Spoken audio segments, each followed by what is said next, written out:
Documentaries always seem to have more impact regardless of genre, because they're bound to reality in a way that fictional media isn't. The comedy hits harder in Anvil, the Story of Anvil than in Spinal Tap because it's really happening to real people. The heartbreak in God Knows Where I Am stabs deeper into your core because it's covering the actual life of a woman who existed. I love documentaries. Dear Zachary is one of my favourite films, period, and I find it to be an absolute masterpiece in terms of editing. Tickled was as thrilling to me as the best constructed crime dramas I've watched. Paradise Lost rivaled 12 Angry Men as a courtroom drama in terms of sheer momentum-shifting tension and kept me glued to a screen for 3 hours.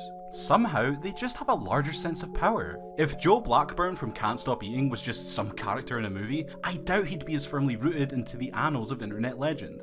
There's some that do their job so well that they make future documentaries obsolete. Lake of Fire hit the nail on the head so much that it's pretty much become the definitive piece of media on the subject of abortion. And Going Clear pretty much ruined any chance of Scientology ever being taken seriously again.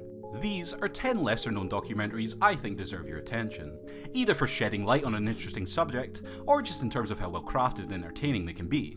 But how do we define obscurity? Well, for the most part, this is opinion based, just on how much I feel people are likely to have seen these flicks. Most popular documentaries get around 15 to 40k ratings on IMDb, so I'm going to say if they have a decent amount below 10k, then they qualify here. The documentaries in this list are so rare that the video quality does fluctuate a bit. I hope you can forgive this, but finding footage was quite difficult. Without further ado, let's get into it.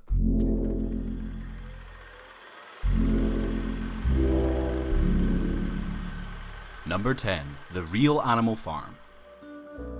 She preferred animals to people, and this is the fundamental reason that she went as far as she did in her love life. The Dark Side of Porn was a decent little series that covered a variety of pornographic subjects. It's nothing unmissable, except for the final episode that dives deep into the story of the most infamous porno in British history, Animal Farm. In case you didn't know, Animal Farm was an illegal porno tape that made its way around Britain in the 70s and 80s, showing a woman having sex with a wide assortment of animals. The documentary seems like it would just go for shock value, and it does have people who've seen it explain how depraved it was. However, it actually takes a much more captivating detour you probably won't expect. Remember that other documentary, Zoo, about a guy who got shagged to death by a horse? That felt like 10 minutes of material stretched to 80 minutes that was unbelievably boring as a result? This is the opposite of that. It dives straight in and instantly is like, oh yeah, this girl fucked a ton of animals, let's talk to all the people who filmed her doing it. It's an engrossing look not only at the history of the black market video, but a window into the poor life of a woman, Bodil Johnson, who was so terribly abused as a child by all the humans in her life that she turned to animals for comfort. Her pet dog became her lover, and eventually she owned an entire farm of animals that she deeply loved. Ironically, just as Bodil was struggling to survive, her face was being shown in sitting rooms across Britain as illegal copies of Animal Farm became widely circulated. She eventually becomes a wild, underground celebrity when she becomes the star in many bestial porno films. And I didn't even know that bestiality movies could be shown in festivals and win awards back in the day until this documentary. It's only when laws are introduced that correctly mark these films as illegal for animal abuse that it gets supremely dark. We follow the mental and physical decline of her life while the films she made go on to live in infamy. We get to hear from various filmmakers who exploited her for gain, as well as the scant few people she interacted with near the end of her life. It's surprisingly sad. This was a woman so mentally scarred by her interactions with humans that watching her downfall as this idealistic life that she created collapses around her will stir up some conflicting emotions in you. What she's been doing turns illegal, she cannot support her beloved creatures anymore, and it leads to an even further unflattering ending to her life. The taboo will always be a tantalizing allure for most people, and this documentary really piques your curiosity, before confusing you with how it's both disheartening yet sickening in equal measure.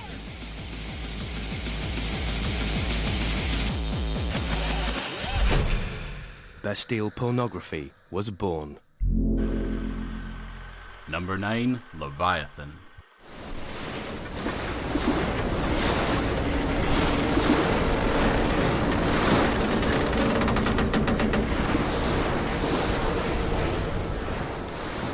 Leviathan shows you the day-to-day goings-on on a commercial fishing boat. That's it. Nearly every bad review I see of this documentary always criticises the fact there's no dialogue or set narrative. I recently watched The Mask We Live In, and while the information it contains is good and the subject provocative, after 30 minutes I got bored. It comes across more as a video essay that you'd study to learn than a documentary. There's no real narrative in that either, it's just facts being fed to you and some scattered stories from people and thoughts from experts. Feels like I'm in fucking school. Leviathan is the opposite. It offers nearly zero human insight or factual information, at least verbally, and is documenting at its rawest form. It of course takes some creative liberties with how the collected footage is fed to you, but it's all the better for it. There's no other documentary like it, and it still gets the point across. It's pretty straight up with its aims, a documentary showing you people doing their job fishing the open seas. What more did people expect? Leviathan does its job. It documents. It's not meant to be a skillfully crafted fictional movie. At times, it can come across as an avant-garde horror flick, but it's not one, that's just a bonus. This contains some cinematography horror directors only wish they could create. Since it's shot on aged GoPros, it only forces you to utilise your imagination more to try and work out just what the hell you're looking at, heightening the effect. The endless streams of wiring disappearing everywhere reminds me of H.R. Giger's work. You see how black the darkness of the night out at sea truly is, and the faintest flicker of colour is both welcome and unnerving. It transports you to one of these boats, and it makes you feel the wetness, the constant movement, the drowning, disorientating atmosphere of being on one of these vessels.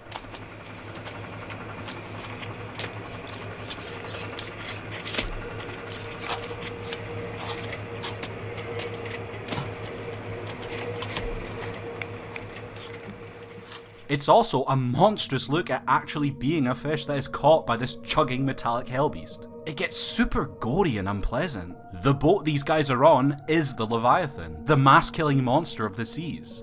I think a lot of people who hate this film don't watch it properly. They'll stick it on at 2 PM with the lights on, be on their phones a quarter of the time, then they'll go and tell everyone it sucks when they really haven't given it a chance. I find it so disrespectful. If you want to get the most out of Leviathan, turn off the lights, grab some good headphones and nestle in. Let it take you away. I'd say the audio is a massive aspect to what makes this such a good watch, and through TV speakers really doesn't cut it. You may still come away not liking it, but at least you gave it a fighting chance, and I guarantee you'll get more out of the experience this way. It seems to be a Marmite movie for the few who've braved viewing it. Some see it as a brilliant work of art, others pretentious twaddle that's glorified B-roll footage. In my opinion, it's simple but effective.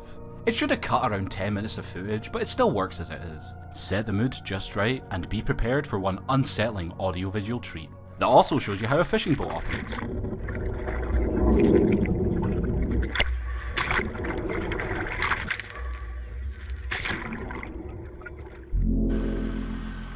Number 8.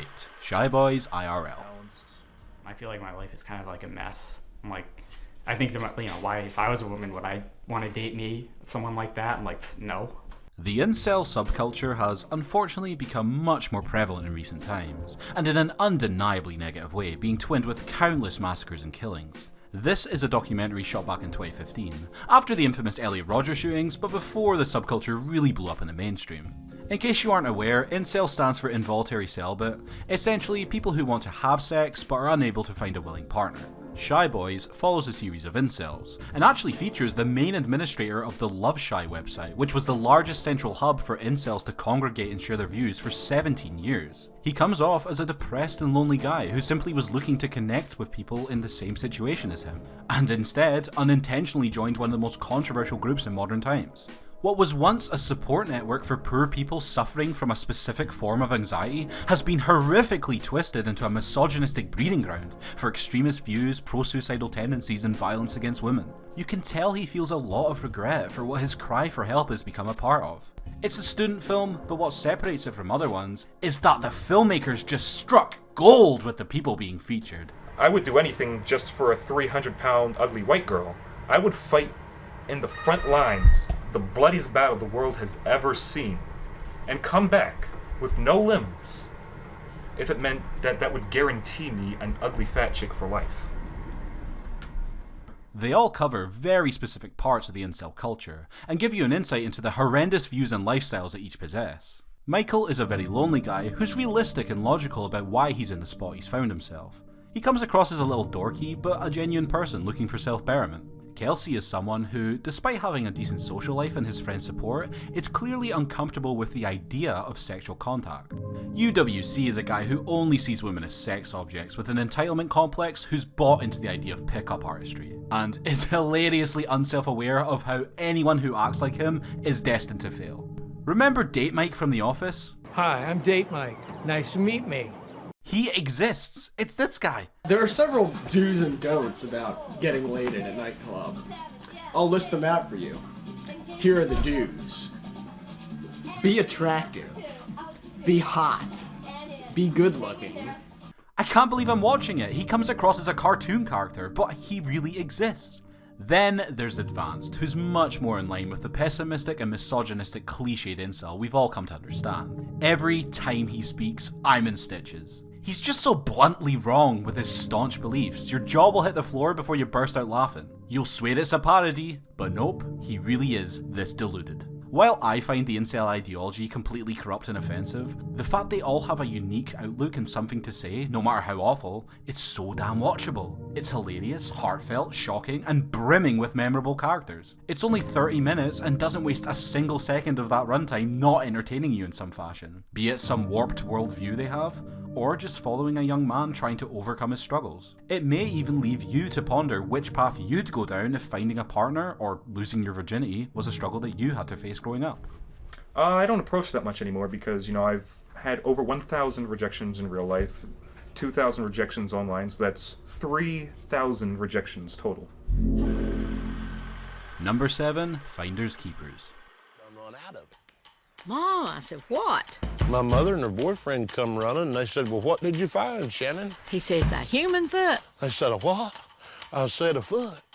John Wood lost his leg in an airplane accident that also killed his father. He decides he'll mummify it and decide what to do with it later. He stores it inside a smoker, but when he can't pay the rent on the storage container it's located in, it's auctioned off and ends up in possession of another man who refuses to give him it back. Why? Because, well, he bought the smoker and he feels the leg is his property now. If anyone else had found this, there wouldn't have been a story. The average person would be like, cool, I just want the smoker, have your human remains back. I mean, what are you really gonna do with another person's mummified foot? Unfortunately, it ended up in possession of the worst person that could have found it, Shannon Wistan. After Shannon refuses to give John back his own foot, it spirals out of control into a worldwide famous feud on various chat shows and being hounded by the media. It just gets so out of hand and ugly. There's digs into each other's personal lives. John becomes a homeless junkie while Shannon brands himself the Foot Guy and begins trying to make a full-blown franchise out of finding a leg, selling merch and charging folk money to see the smoker. It's mad! It shocks you just how far a simple issue is taken purely because of Shannon's stubbornness that he owns the limb of another human being. He busted out sued me in small claims court. I decided to sue John because he had a forked tongue, he had possession of my property, he lied to me, he told me one thing and tell news media something else, and, just on and on and on.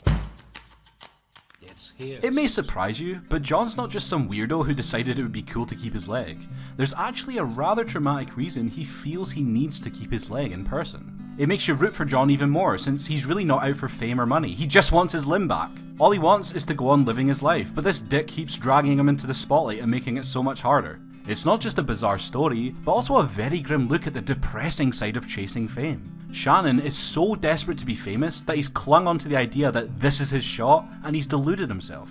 He's unself-aware that he's not famous, he's infamous. And when you see all these TV producers exploit him for a cheap laugh while people roll their eyes, it's bewildering that he can't see that he's the bad guy. It's a story so outlandish you'll constantly be left jaw-dropped wondering what the hell is going to happen next. Definitely seek it out for the funnest time you'll ever have with a mummified leg. Mr. Whiston it this way, Mr. Whiston over here please, and I reckon that's one of the something you'll never forget, I guess, Number 6, the man who ate his lover. Enter your password.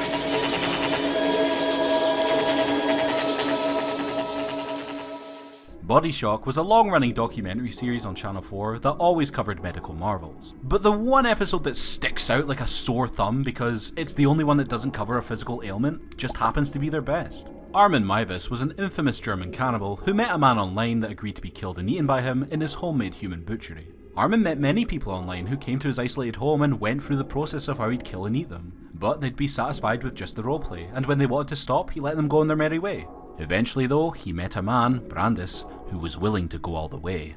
True to their word, the two men met, Armin killed Brandis and then ate a good portion of his body before being arrested for the crime and convicted. This brings up a very thought-provoking discussion. If someone consented to their own murder, is it really murder? Brandis wanted to be killed and eaten and was a willing participant.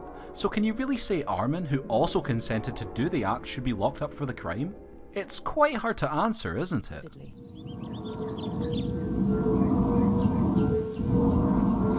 He imagined dismembering and eating other children, so they'd be within him forever.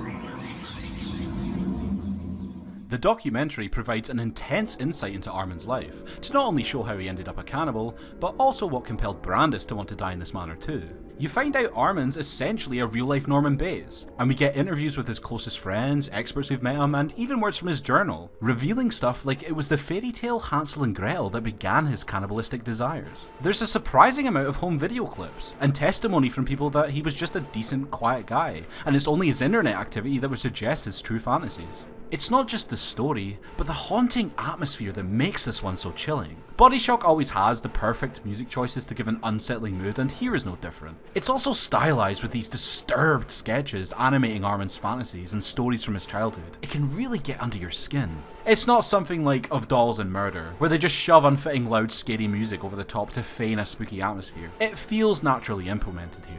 It's a severely creepy, line-blurring examination of a very unique subject, and will no doubt make you have a good few internal arguments with yourself by the end. He deliberately eats nothing, so his intestines will be empty. According to cannibal websites, this will make the slaughter easier, and his meat tastier. Number 5. Mummifying Alan. Before he died, Alan confirmed his full agreement in donating his body for scientific research into Egyptian mummification.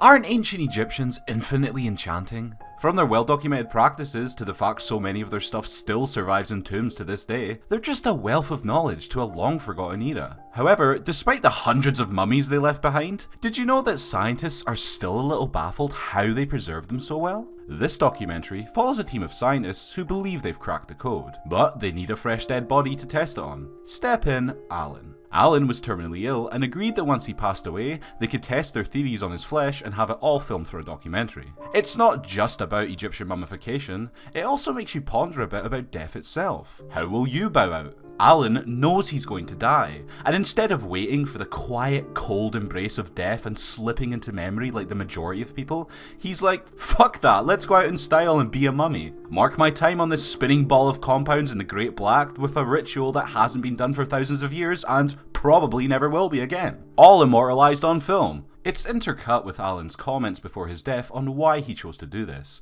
and it provides actually quite humorous insight into his idyllic viewpoint. He's aware very soon he'll be gone, his family will move on without him, and he's very much at peace with that. He's a chill dude, and it makes it so bittersweet, especially with his wife fully on board as well and having such humour about the situation too. No, good. Because he's just the sort of thing you would expect him to do. So I don't know. Saves you the money on the funeral now. Oh, for goodness sake, Alan.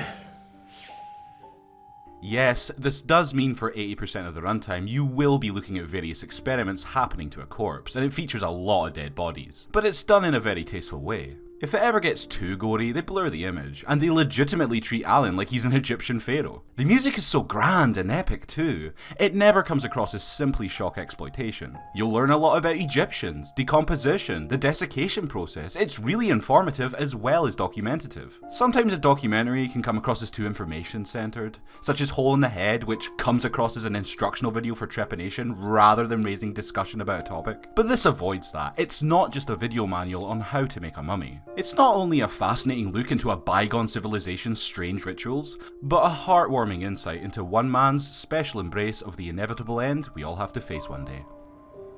Shame I'm not ever going to be around to see it, isn't it? I quite like documentaries.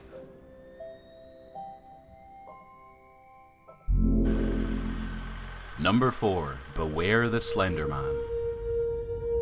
If there's one thing the cult of Slenderman is about making it all believable, especially by remaining unverifiable. And that's really kind of how folk belief works. This is probably the most well known on this list due to its connection with Slenderman, but I think many people simply rolled their eyes and ignored it at release, since it came out around the time the whole Slenderman fad was really getting tired and played out. Which is a shame, as it's a terrific, sinister look at one of the most modern crimes out there. 2 young girls stab their friend multiple times in a remote location, which they claim is to appease the online creepypasta legend, the Slenderman. We then talk to their families and other people involved in the case to try and work out what led to this tragedy. I think a lot of people get disappointed that this is not a documentary about Slenderman. Yes, the internet age entity is a driving force behind the murder, but he's only mentioned sporadically in the first half, and the rest is purely focused on documenting and analysing the other factors in the case itself. It's a far better product for it. If it tried to focus the whole thing on the Slenderman angle, it would have felt hollow. Instead, we get a really gripping insight into mental illnesses parents can pass on to children, the captivating allure of memes in our daily lives, and how dangerous being addicted to the internet can really get.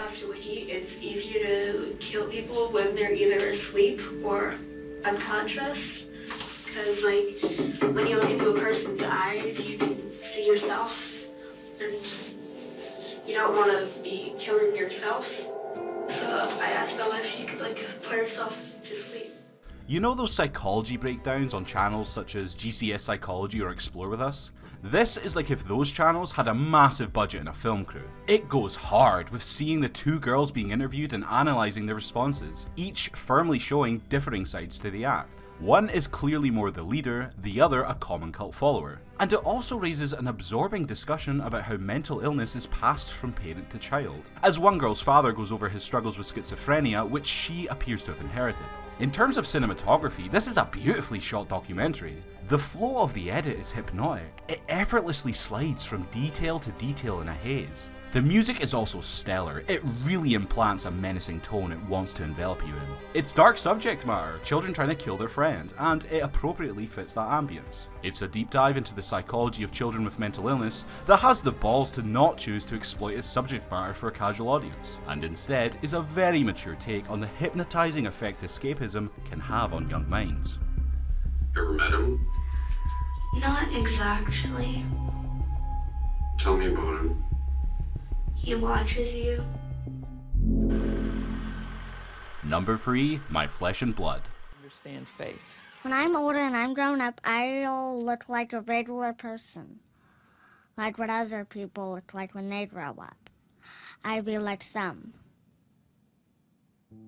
I always thought this was super popular, until I started talking to people and realised no one had seen it. It barely scrapes a couple thousand ratings on IMDb. This follows a woman, Susan Tom, who raises 10 adopted kids, along with 3 of her own, which live with either mental or physical disabilities. We follow them across a whole year inside their wee world, becoming a fly on the wall as the family goes about their daily lives. It shows us the intricate relationships each has with one another, Susan and their real parents, as well as how much work it takes Susan to take care of them all, including sacrificing her own romantic and financial comfort. It's a touching 70 minutes. All the kids are unique, and we get to see things we've all been through ourselves happen to them with their unique family and impairments having an impact. We get to see their plans for the future, how they fit in at school, their experiences of young love. Xenia, who has no legs, gets a boyfriend, and you have to feel for this poor boy, getting tossed into the deep end, meeting a huge family with 6 sisters who have no mental filter. Well, think of yourself as being dragged behind a Volkswagen on a gravel road, and then somebody taking you and putting you in onucuts, putting dressings, and then ripping them off to put you in a tub of water and bleach. Of course, it also shows an insight into how you care for terminally ill children, and it's very eye-opening.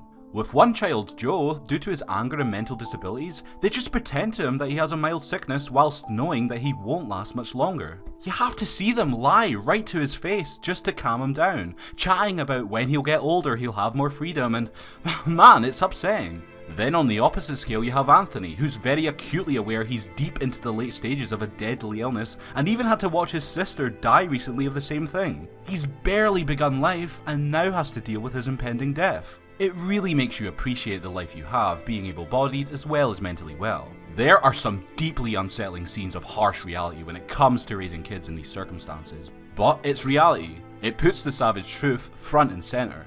This can be a tough watch though. It doesn't shy away with showing you the pain some of these kids go through with their illnesses, the bullying some receive, and the fights that can erupt being in a house with such big characters. But through it all, there's just this warm glow of love that emanates across the whole thing. At the end of the day, they are still a family who call Susan Mum. They may not be bound by blood, but they're bonded by something just as close. You learn they're just like any other family, there's just a lot more of them and they take more trips to the hospital than we do. It's a documentary that'll warm your heart right before it shatters it. Making you uncomfortable, making you laugh, it may even make you cry.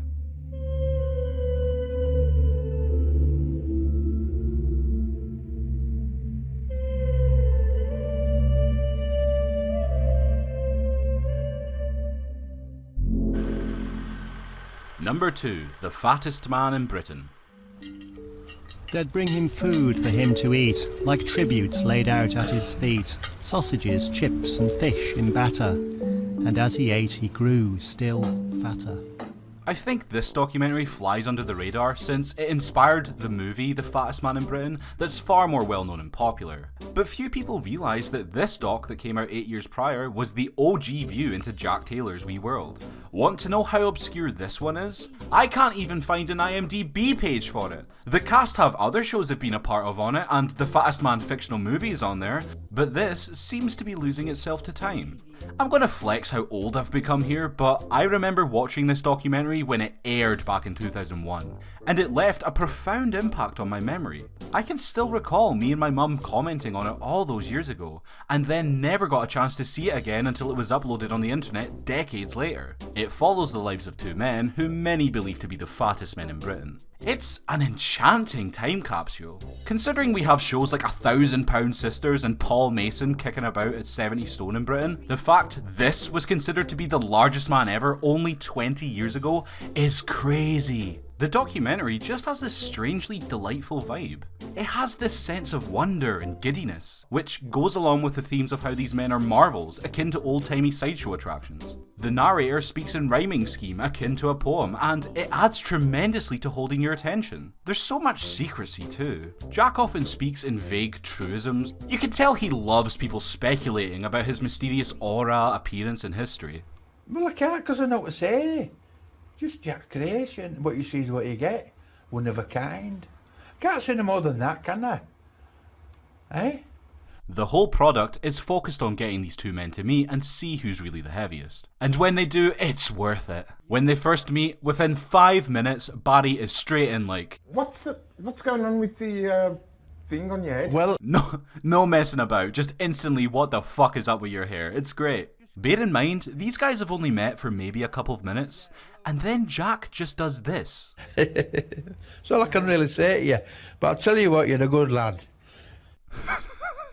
It's a great dynamic. Jack is the type of obese person we've all come to expect from shows like My 600 Pound Life, a shut-in with few friends who spends all day eating. But despite his lifestyle being that way, he's oddly jovial and relishes the attention and spotlight cast on him. You can tell being fat not only imprisons him in his tiny flat, but is also his doorway to connections with the outside world. Barry is the opposite, an extremely active extrovert who flat out tells Jack to his face he hopes one day he doesn't become what he has, as it's such a sad existence. And I won't dare spoil the ending. It's so hilariously anticlimactic that it actually leaves way more of an impression than if it had ended the way the filmmakers intended. It's a very tender and comedic look into two memorable men who lived very unremarkable lives. Despite it all being about some big boys who eat a lot, it wrings every ounce of intrigue you can from that subject. No, you're insulting me now. Don't you insult me. I'm telling you, Nick. Why am I insulting you? You've insulted me by doing this. Number 1, the girl who became 3 boys. Gemma had 2 alter egos, Aaron Lampard and Luke Jones, complete with Facebook pages and networks of fictional friends. They each had a wardrobe and a personality of their own. It was a well-planned and well-prepared deceit. I am gobsmacked that this case is not more well known. You know the show Catfish? Well, imagine that scenario, only the person is doing it to your face as multiple people in disguise. Gemma Barker seduced and began a relationship with 2 of her best friends, only she did it while pretending to be 3 separate boys. In reality, she actually made 6 different identities, but only pretended to be 3 in person. And this goes on for several months, becoming extremely ingrained in her friends' lives. And yes, they have a sexual relationship. What makes it more disturbing is that Gemma is an adult while the other girls are teenagers. They're 15 to 16 years old while Gemma's 17 to 18. It eventually leads to sexual abuse in an early case of the power social media can have as a tool over young minds. Gemma is cunning, deceptive, and highly organised. It shows you how much planning and effort it took for her to pull this off, from the overly complicated backstory she'd created to how she'd change her physical attributes from her walk to her voice. And everyone's saying, how can me and Alice not have known? Well, if police staff who have been trained high enough to act the CID, if they did not know, how was a 15-year-old girl meant to know who studied drama at school? How am I meant to know? If you're sitting there thinking, come on, how didn't they know? Don't worry. Another aspect that makes this so good is that the filmmakers aren't afraid to put these girls on the spot and basically ask, how could you be so dumb? And to their credit, they take it in good humour. They admit they were just dumb kids blind in love. If there's a question about the case that you can think of, they pretty much answer it. It's massively compelling seeing this tangled web of lies and deceit come slowly crashing down as it spirals out of control. I'm not even going to spoil any more of it, just go watch it. It's a story so bizarre, if it was a movie, you'd cry it was unbelievable. But nope, this really happened, and it's one of the weirdest catfishing cases you'll ever come across. I knew Gemma then for about 2 years, and I didn't see any physical resemblance within Aaron at all. You just don't think when you meet up with someone, do you? Like, oh, that's my friend dressed up. So that was 10 more obscure documentaries that I think are worth your time. Are there any out there that you think would be good for a list like this and that I should check out? Let me know in the comments. I'm always hungry for more knowledge. Catch you next time.